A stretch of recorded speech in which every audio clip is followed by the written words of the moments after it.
juga kisah yang luar biasa. Saya baca kisah ini malah merasa malu kepada diri sendiri dan menangis. Kisah Nabi Yusuf alaihissalam. Nabi Yusuf itu akhlaknya luar biasa. Jadi wajar banget kalau Nabi Yakub memang sayang banget sama Yusuf. Nabi Yakub punya 12 anak laki-laki yang kemudian dimisalkan oleh Nabi Muhammad seperti 12 bulan dalam 1 tahun kan ya. Dan Yusuf adalah bulan Ramadan. Nabi Yakub itu mencintai semua anak laki-laki beliau. Tapi Yusuf beda, istimewa banget. Kenapa? Karena emang dia istimewa. Akhlaknya tuh di atas rata-rata. Salah satu adegannya, kan kita tahu Nabi Yusuf itu dizolimin oleh kakak-kakaknya. Difitnah, dihina, dicuekin, gak dibawa. Kalau mereka ada acara bareng tuh Yusuf gak dibawa. Pokoknya Yusuf itu dicurangin aja oleh kakak-kakaknya.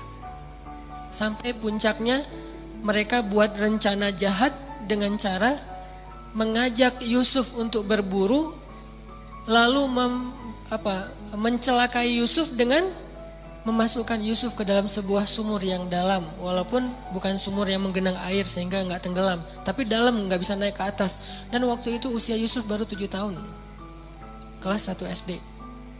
Usia Yusuf baru 7 tahun. Dilempar ke dalam sumur, bajunya diganti, baju yang aslinya dilumurin dengan darah palsu dari darah hewan, dibawa kepada Yakub, dikatakan Yusuf sudah dimakan hewan buas, serigala. Yakub tahu ini adalah makar kakak-kakaknya, nggak mungkin Yusuf dimakan serigala. Beliau tahu siapa Yusuf. Akhirnya Nabi Yakub menyendiri karena sedih, kakak-kakaknya balik lagi ke sumur tadi ngelihat Yusuf masih hidup apa enggak, ternyata Yusuf masih hidup. Apa yang mereka lakukan kemudian? Mereka mengangkat Yusuf ke atas, menjualnya kepada para musafir. Ini makarnya kakak-kakak Yusuf. Udah menyakiti Yusuf, menzalimi Yusuf, mencurangi Yusuf, memisahkan Yusuf dengan ayahnya. Sekarang malah dijual kepada para musafir. Jadi budak. Bayangin, yang memperbudak adiknya adalah justru kakaknya sendiri. 10 orang kakaknya, mereka sepakat, ya udah daripada nanti Yusuf bisa naik lagi ke atas ketemu dengan ayah, ketahuan kalau kita bohong, mending kita usir aja Yusuf sejauh-jauh mungkin. Gimana caranya? Kita jual aja kepada para karavan dagang yang lewat. Lewat sekelompok karavan dagang, Yusuf diikat, kemudian mereka bilang, ini ada budak, harganya bagus nih, murah tapi dia bisa dijual mahal nanti di Damaskus. Coba kamu beli. Akhirnya orang kaya yang berdagang itu membeli Yusuf dengan harga yang sangat murah.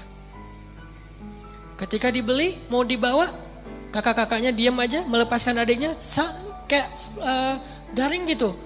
Ekspresi wajahnya tuh kayak flat banget, gak ada rasa kasihan, sedih, gak ada sama sekali, gak ada kasih sayangnya. Benar-benar gak ada kasih sayangnya. Yang muncul adalah rasa dengki yang luar biasa di dalam hati mereka. Yusuf dijual kepada orang lain, adiknya sendiri. Akhirnya Yusuf sebelum dibawa oleh para pedagang yang udah membeli dia, Yusuf bilang, Tuan, kepada pedagang yang paling kaya, bolehkah saya pamitan dulu dengan orang-orang yang udah menjual saya? Dia nggak mau bilang mereka kakaknya. Kenapa? Takutnya nanti orang jadi tahu kejahatan mereka. Masih menjaga aib mereka. Kalau bilang itu kakak-kakak saya, mereka akan mempertanyakan kenapa kakak menjual adiknya sendiri? Kok jahat banget sih kakak ini? Akhirnya nggak jadi dijual, nggak jadi beli kan? Nggak tega kepada anak ini. Tapi dia bilang, bolehkah saya pamit kepada orang-orang itu yang sudah menjual saya kepada Tuan? Kata tuannya ini, boleh, jangan lama-lama. Ya udah, datanglah Yusuf memeluk kakaknya erat satu persatu. Apa kata Yusuf? Hafizakumullah wa in dayya'tumuni. Semoga Allah menjaga kalian walaupun kalian mentelantarkan saya. Semoga Allah memelihara kalian walaupun kalian mengusir saya. Semoga Allah menyayangi kalian walaupun kalian sama sekali tidak sayang kepada saya. Didoain lagi oleh Nabi Yusuf. Dipeluk satu-satu, didoain satu-satu oleh Nabi Yusuf. Semoga Allah menjaga kalian walaupun kalian mentelantarkan saya. Semoga Allah memelihara kalian walaupun kalian mengusir saya dengan cara menjualnya. Semoga Allah menyayangi kalian walaupun kalian membenci saya. Baru Yusuf pergi. Ini kasih sayang luar biasa dari Nabi Yusuf alaihissalam, akhlak. Memaafkan kakak-kakaknya, menutupi aib kakak-kakaknya. Begitu nanti Yusuf sukses di Mesir, Kakak-kakaknya datang mencari bantuan karena musim kemarau yang panjang. Malah Yusuf memberikan bantuan kepada kakak-kakaknya secara diam-diam. Gak ketahuan kalau ini adalah adik mereka, Yusuf yang sekarang udah sukses. Dan dipertemukan dengan ayahnya, dimaafkan. Gak ada satupun yang dizolimi oleh Yusuf alaihissalam. Dan ini menjadi permisalan kisah betapa mulianya akhlak Nabi Yusuf alaihissalam. Sehingga Nabi SAW mengatakan, nanti di hari kiamat di padang mahsyar ada seorang hamba yang disidang oleh Allah, dosanya banyak banget, amal solehnya gak ada. Ninggalin sholat ini itu segala macam, dosanya banyak banget, amal solehnya hampir gak ada. Sehingga Allah mengatakan kepada para malaikat yang mencatat amal, coba periksa amal solehnya. Kata malaikat gak ada. Kata Allah periksa lagi, gak ada, periksa lagi. Ada nih, cuman satu doang. Apa amal soleh dia yang satu itu? Amal soleh dia yang satu itu cuman memaafkan orang lain. Dia itu bukan ahli ibadah, bukan apa-apa, cuman amal soleh dia itu orangnya lapang dada. Kalau ada yang bersalah ke dia, dia maafin, dia doain kebaikan untuk orang itu. Gak pernah melakukan ibadah-ibadah yang hebat seperti ahli ibadah. Gak pernah berjihad seperti para syuhada. Gak pernah mengajarkan ilmu seperti para ulama. Satu-satunya amal soleh dia adalah gampang memaafkan orang lain. Sehingga kata Allah kepada para malaikat, masukkanlah dia ke ke surga. Sebagaimana dia memaafkan saudaranya, begitu juga aku sudah memaafkan semua kesalahan-kesalahannya. Ini kan modal banget nih. Makanya disebutkan al-jaza min jinsil amal. Balasan itu sesuai dengan jenis amal. Kalau kita maafin orang lain, Allah maafin kita. Kalau kita sulit banget memaafkan kesalahan orang lain, Allah juga akan mempersulit memaafkan kita. Jadi dosa kita tuh lama diampuni. Gara-gara apa? Kita juga lama memaafkan kesalahan orang lain. Sehingga hanya dengan satu amalan memaafkan orang, sering tuh, nggak sekali doang. Berkali-kali orang bersalah ke dia, berkali-kali dia maafin orang itu, maka Allah SWT juga melihat dosanya banyak emang, tapi kan dia pemaaf, maka Allah juga lebih pemaaf daripada dia kepada kesalahan-kesalahannya. Ini teman-teman yang dirahmati Allah SWT, memaafkan yang luar biasa pahalanya di sisi Allah. Belum lagi nanti Nabi SAW bersabda,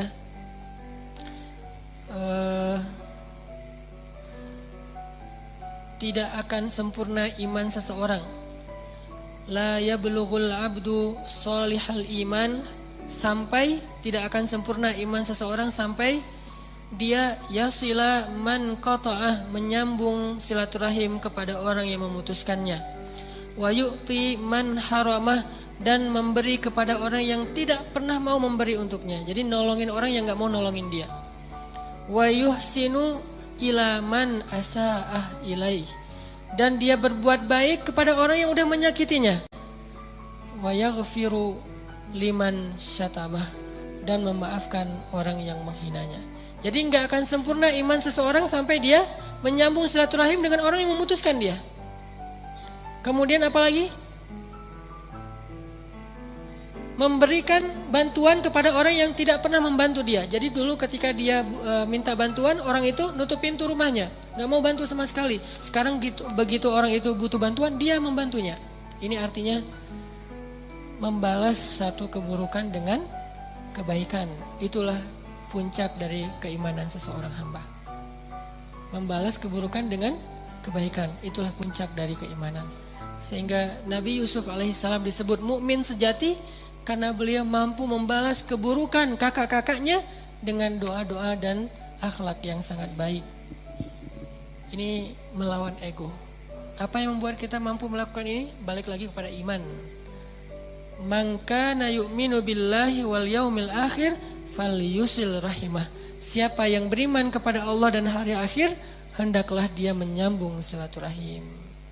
Pertanyaannya, apakah kita tetap harus menyambung silaturahim dengan mantan? Karena zaman modern sekarang pasti ada cerita-cerita SMA lah, kuliah segala macam. Perlu nggak nyambung silaturahim? Nggak perlu. Jangan balikan lagi. Jangan tiba-tiba nge-like lagi postingan dia. Jangan tiba-tiba komunikasi lagi diam-diam. Kenapa? Karena walaupun niat kita pengen silaturahim, tapi niat baik kita itu ditunggangi oleh syaitan dengan wasawisus syaitan. Dia ingin memunculkan lagi fitnah dalam urusan hidup kita. Bisa jadi fitnahnya munculin lagi perasaan yang gak boleh ada di hati kita untuk orang itu.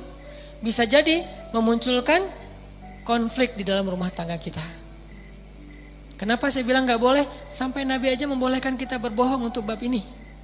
3 bohong yang dibolehkan kan? Pada dasarnya dusta itu haram kecuali 3 kondisi. Berdusta dalam perang, taktik perang itu gak boleh jujur. Kita mau perangnya nanti strateginya gini, gak boleh. Yang namanya perang itu gak boleh jujur, harus pakai taktik. Kedua, berdusta demi mendamaikan 2 orang yang bertengkar. Satu bawa golok ngejar-ngejar, kamu lihat enggak tadi orang ada yang lewat depan kamu. Sejak saya berdiri sini enggak ngelihat kecuali kamu.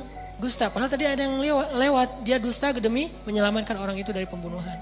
Yang ketiga, seorang istri atau suami berdusta tentang masa lalunya dengan niat ingin melupakan. Bukan dengan niat pengen balikan ya. Dengan niat pengen ngelupain. Enggak boleh jujur. Karena jujur di sini justru menyakitkan. Apalagi jujur aja nggak boleh, apalagi balik lagi kan ya, nyambung silaturahim kan ini silaturahim, nggak khusus bab ini nggak perlu balikan lagi. Udah aja lupain, mudah-mudahan itu menjadi masa lalu kita yang Allah ampuni dosa-dosa kita. Maka sekarang hidup kita hanya untuk orang yang benar-benar sudah mengambil kita dengan nama Allah, saya terima nikahnya dan seterusnya. Jadi saya kasih catatan, jangan sampai nanti disalahartikan kata Ustaz Hanan, nyambung silaturahim kepada orang yang menyakiti kamu, sambung orang yang memutuskan, dia dulu mutusin saya, sekarang saya pengen nyambungin. Jangan. Ini bukan mutusin dalam maknanya gitu ya, beda arti memutuskan di sini. Kalau perlu udah nggak usah ketemu, kenapa? Merusak hati kita atau hati dia.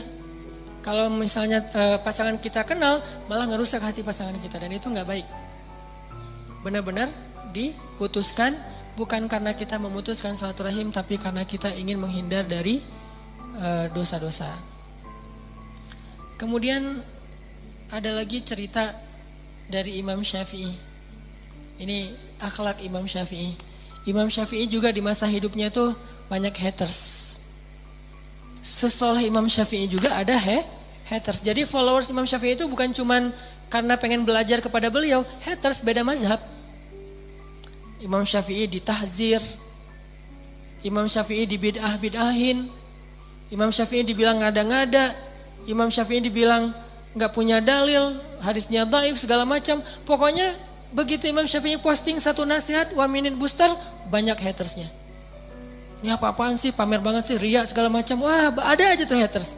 Sehingga bisa dibilang dari 20 juta followers Imam Syafi'i itu 1 jutanya tuh haters.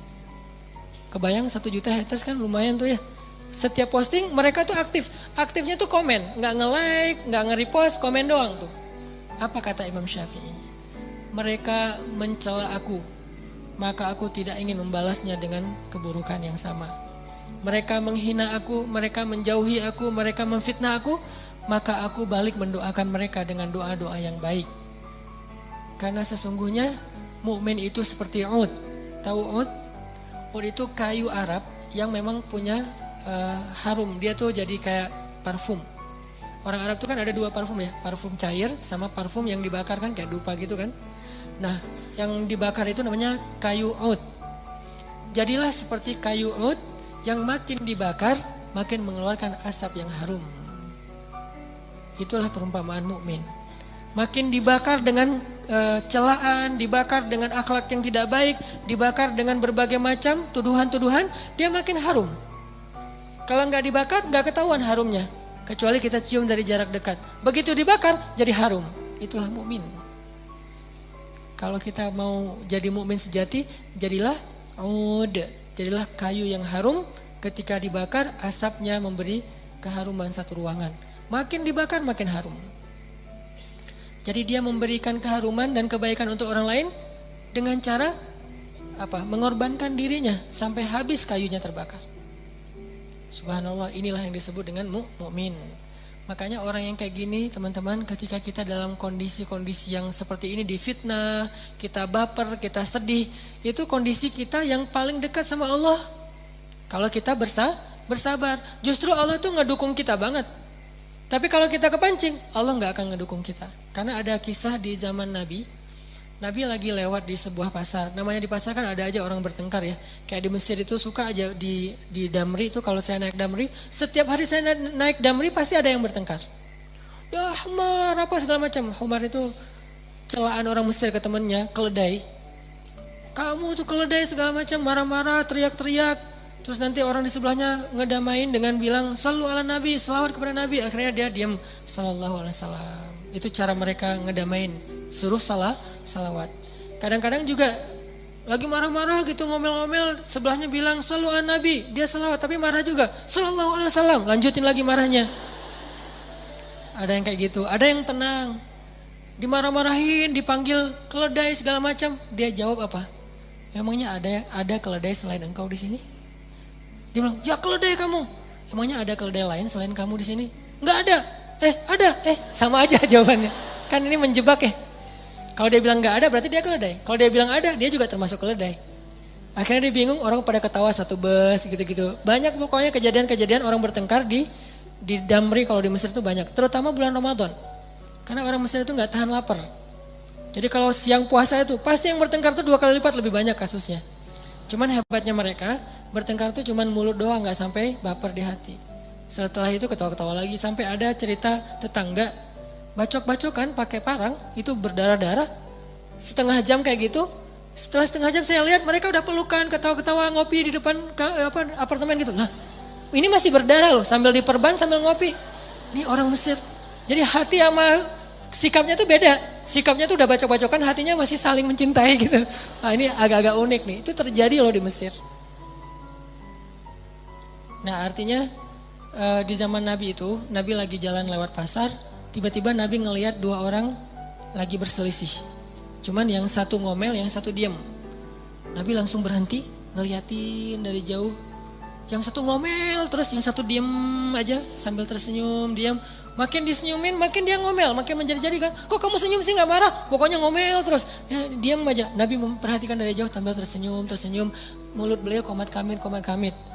Lama-lama gak tahan juga nih yang diomelin. Tadinya awalnya tersenyum, lama-lama dia mulai tegang, lama-lama dia cemberut, lama-lama kepancinglah dia bales. Udah mungkin berapa lama diomelin, akhirnya dia bales. Begitu dia bales, Nabi langsung diam, Nabi langsung pergi, wajah Nabi tidak suka. Sahabat yang ikut bareng Nabi nanya, ya Rasulullah kenapa, ada apa? Kata Nabi, tadi ketika dia diam saat diomelin, ketika dia tersenyum, dia bersabar, malaikat ngedoain dia loh di sebelahnya. Jadi kalau kita ada 2 orang lagi bertengkar nih, yang ngomel itu di sebelahnya ada setan. Ya terusin. Dikomponin sama setan tuh, jadi cheerleadernya gitu. Di sebelahnya yang ngomel. Di sebelah orang yang diomelin kalau dia sabar, di sebelahnya tuh ada malaikat. Sabar ya, udah dipuk sama malaikat teh. Cuman kita gak ngerasa doang tuh, bener-bener malaikat tuh gini-giniin loh. Sabar ya, semoga Allah merahmati kamu, semoga Allah mengampuni dosa kamu. Gitu banget loh malaikat, cuman gak ngerasa. Kalau ngerasa pasti kita kabur. Jadi ada 2 makhluk di sebelah orang yang bertengkar. Di sebelah yang ngomel ada jin, setan. Di sebelah yang diomelin kalau dia sabar ada malaikat yang ngedoain dia, ngapuk-puk dia. Dan Nabi melihat, kan Nabi bisa ngelihat sesuatu yang gaib ya. Nabi ngelihat dan Nabi tersenyum. Nabi kagum kepada laki-laki yang tadi sabar. Tapi begitu dia kepancing, malaikat pun pergi meninggalkan dia dan Nabi juga pergi meninggalkan dia. Jadi teman-teman ketika kita rame diomelin orang di jalan, dimaki, dicela segala macam, kalau kita diam langsung dipuk-puk tuh sama malaikat. Dan puk-puknya malaikat tuh 2. Ya Allah rahmati dia, ya Allah ampunilah dia. Kita didoain oleh malaikat dan Allah menjatuhkan kasih sayangnya kepada kita, menurunkan kasih sayang untuk kita selama kita berdiri dalam keadaan sabar. Begitu kepancing, malaikat langsung pergi. Gak suka dengan orang-orang kayak gini. Jadi malaikat tadinya udah seneng, udah mulai mention yang lain, datang nih ada orang soleh nih pada ngumpul, share location dong biar gua datang cepet gitu, nggak kesasar gitu, pada ngumpul. Dan itu nggak satu malaikat yang datang, dikerumunin kayak kayak makanan yang kayak gula yang dikerumuni oleh semut. Jadi ada satu butir gula ditaruh di tengah, semut berdatangan tuh. Begitulah malaikat berdatangan kepada orang soleh yang sedang sabar, diam menghadapi omelan orang lain, sikap jahil orang lain. Datang berbondong-bondong malaikat mendoakan dia. Tapi begitu dia kepancing, semut itu langsung pada pergi. Begitu juga dengan orang yang ngomel. Orang yang ngomel itu seperti bangkai yang didatangi lalat. Jadi ada satu bangkai yang bau busuk, lalat langsung berdatangan. Begitu dia istighfar, lalat itu langsung pergi. Jadi dua-duanya didampingi oleh makhluk gaib. Yang satu oleh setan, yang satu oleh malaikat. Makanya ketika kita dalam kondisi dizolimi, itu kesempatan kita tuh untuk bisa mendapatkan kebaikan dari Allah, kebaikan dari malaikat. Bahkan kalau ada nabi, kebaikan dari nabi. Karena nabi komat kami ternyata ngedoain juga. Kenapa nabi ikut ngedoain? Karena nabi ngelihat malaikat mendoakan.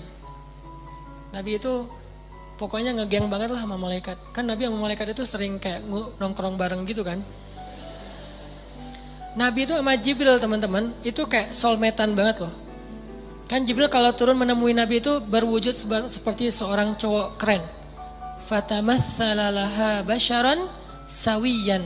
Maka Jibril pun menjelma sebagai seorang laki-laki yang sangat sempurna. Nah, Nabi itu kalau misalnya Jibril telat datang, Nabi itu suka ngelihat ke langit. Jadi keluar dari rumah, lihat ke langit, mana ya kok gak ada tanda-tanda Jibril datang gitu. Gak ada tanda-tanda sama sekali. Terus besok datang lagi ke tempat yang luas gitu ngelihat ke langit. Pernah Nabi berhari-hari gak ketemu Jibril dan kangen banget sama Jibril. Mau ditelepon gak punya nomornya. Susah kan, Jibril gak pakai handphone. Mau digimanain doa kepada Allah, terus kayak belum datang aja Jibrilnya, udah di-mention ya Allah, Jibril mana, gak datang-datang Jibril tuh. Setiap hari Nabi ngeliat ke langit, gak ada Jibril, ngeliat ke langit, gak ada Jibril, berharap sekali ngeliat tuh ada Jibril, dan langsung dipanggil, gak ada sama sekali, berhari-hari. Setelah lama gak ketemu Jibril, Nabi udah sedih banget, teman ngopi Nabi banget nih Jibril. Tiba-tiba datang Jibril, Nabi nanya, Jibril kemana aja, kangen tahu kalau bahasa kita mah. Jibril kemana aja? Akhirnya kata Jibril turunlah ayat di surat Maryam. Wa ma natanazzalu illa bi amri rabbik. Ya Muhammad, saya juga kangen, tapi sifat malaikat tidak melakukan sesuatu kecuali perintah Allah. Gimana pun Jibril kangen kepada Nabi, Allah nggak nyuruh beliau turun, maka dia tidak turun.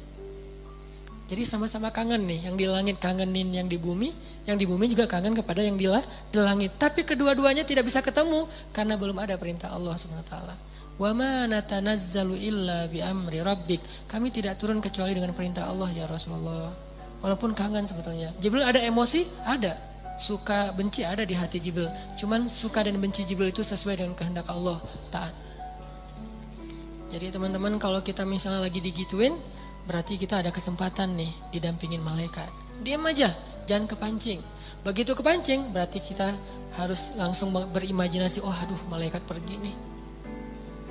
Ini kondisi kita memaafkan. Apalagi kalau kita udah maafin, lebih banyak lagi malaikat yang datengin kita. Langsung jadi selebgram langit tuh. Para malaikat langsung pada nge-repost, langsung pada ngomongin, kemarin tuh ada hamba Allah yang luar biasa loh. Dia itu dizolimi tapi maafin. Sehingga para malaikat tuh jadi kayak, tiba-tiba kita jadi terkenal di antara para malaikat. Siapa namanya? Dimension satu dengan yang lain. Sehingga lama-lama ketika nanti ketemu di akhirat, oh ini orangnya, minta tangan, foto. Kenapa? Udah terkenal duluan di bumi. Itu terjadi teman-teman di langit. Bukan sekaku di langit itu hening-hening aja, gak ada kejadian apa-apa. Enggak, di langit itu lebih heboh daripada di bumi. Kalau di bumi aja ada gosip, trending topik, segala macam. Di langit lebih dari itu loh. Ada gosip-gosip kebaikan, siapa yang baru saja memaafkan, siapa yang baru saja melakukan kebaikan, itu terkenal di langit, diomongin oleh para malaikat. Kan malaikat itu membawa amal kita tuh pagi dan petang ya. Dan mereka ngelintasin pintu-pintu langit. Setiap pintu langit yang dilintasin, itu malaikat nanya, ada apa? Ada yang update yang heboh-heboh enggak? Disampaikan, terus diomongin di langit pertama. Naik ke langit kedua, diomongin di langit kedua, sampai kepada Allah. Semua langit membicarakan orang tersebut coba. Mungkin di dunia followers kita cuma berapa belas orang doang. Tapi di akhirat atau di langit, wah, para malaikat kenal banget sama kita. Kalau kita menjadi orang yang sabar, diam, memaafkan.